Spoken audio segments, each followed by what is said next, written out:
Calentar la casa con gas este invierno será un 15% más caro que el anterior, según la Organización de Consumidores y Usuarios. Es decir, ayer ha subido un 8%, pero es que no va a acabar aquí. Y queremos saber por qué. Maitane Bastida. Esta subida del gas, Xavier, afecta y afectará a 2 millones de hogares en el Estado y a 200.000 familias en Euskadi. Llega el frío, llega el invierno, hay que encender la calefacción. Koldo Navascues, presidente de CAACUF, no es casualidad que ahora que se ha acabado el verano y que comienza esta época de abrigarse, llegue este tarifazo, esta subida tan estrepitosa del gas. No es casualidad, es intencionado. Es una subida desproporcionada, como siempre, nunca bien explicada y difícilmente comprendida y entendida por nosotros. Saludos desde el plato, Koldo Navascues. A ver, el otro día estábamos hablando de la subida de la luz. Sí. Y ya nos explicaste que tenía mucho que ver con los impuestos y decíamos, claro, es que el que vende es el mismo que compra, luego la subasta es, en fin, de aquella manera. En el gas, ¿cómo es el mercado del gas? ¿Por qué sube el gas? Bueno, el gas fluctúa mucho en relación con el precio del petróleo. O sea, la subida del gas no tiene ninguna justificación per se, salvo que se explique correctamente, ¿no? Es decir, ¿por qué sube ahora un 10%? Bueno, que nos expliquen el componente de esa subida. No sé, sube el transporte, sube el almacenamiento, sube la regasificación, sube la distribución, sube lo que quieran, pero que nos lo expliquen. Lo que no puede ser es decir, subimos un 8, un 10% sin más y sin hacer ninguna explicación. Creo que la transparencia está muy lejos de lo que está haciendo ahora mismo el PSOE en el poder. ¿La suben todas las compañías? ¿Te da lo mismo en con qué compañía estemos trabajando? No, lo que pasa es que el TUR, la tarifa de último recurso, es una tarifa que marca los precios el Gobierno una vez cada trimestre.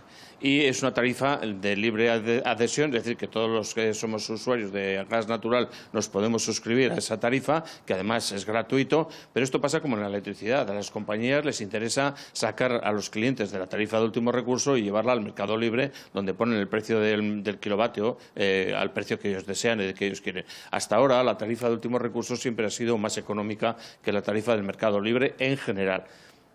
Ya, ¿y qué podemos hacer los consumidores ante esta subida del gas? A ver, porque además la proyección que habéis hecho vosotros habla de un 15% más caro que el año pasado. Es muchísimo, ¿eh? Bueno, se supone que si mantuviéramos estos mismos precios a lo largo de todo el año, el consumo o el precio se podría disparar un 15%. Si solo hablamos de 3 meses, porque en enero resulta que bajan los precios, pues no estaríamos hablando de las mismas circunstancias. Es decir, a precios constantes o a tarifa constante sí supondría un 10, un 12, un 15% para mantener el mismo nivel de confort que podamos tener ahora, por ejemplo, una vivienda con 21 grados, ¿no? Si queremos ahorrar, pues lo que tenemos que hacer es bajar la temperatura ambiente de 21 grados pues a 20 o a 19, y cada grado que bajemos sí que nos ahorramos 3 o 4 euros al mes, que compensaría la subida. Pero vamos, no es eso, porque al final tendríamos que acabar estando en casa con abrigo, ¿no? Y lo que queremos es un confort a precios razonables y sobre todo a precios explicados. Ya, ¿qué explicación te falta, Koldo, a ti para decir, bueno, vale, está justificada esta subida?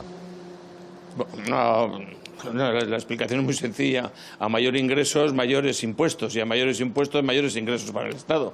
A lo mejor con eso no suben las pensiones. Ya, o sea que es una manera de hacer caja directamente.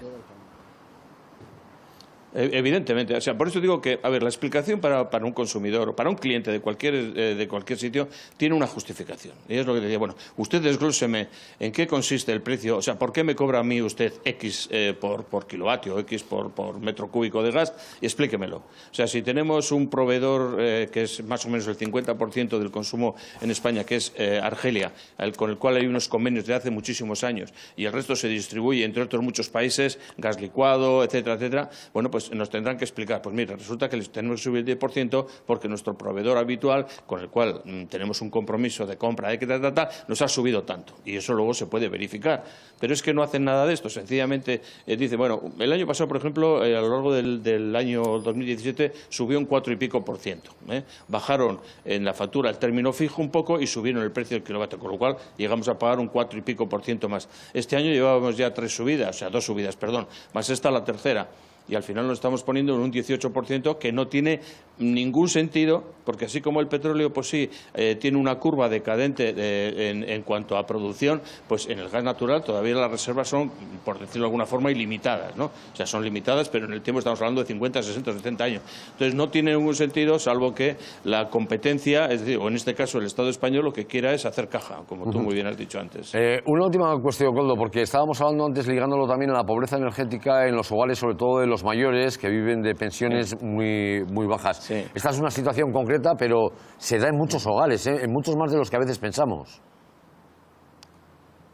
Pues por supuesto, pero ya hablan también, igual que en el bono social de la electricidad, en el bono social del gas, ¿no?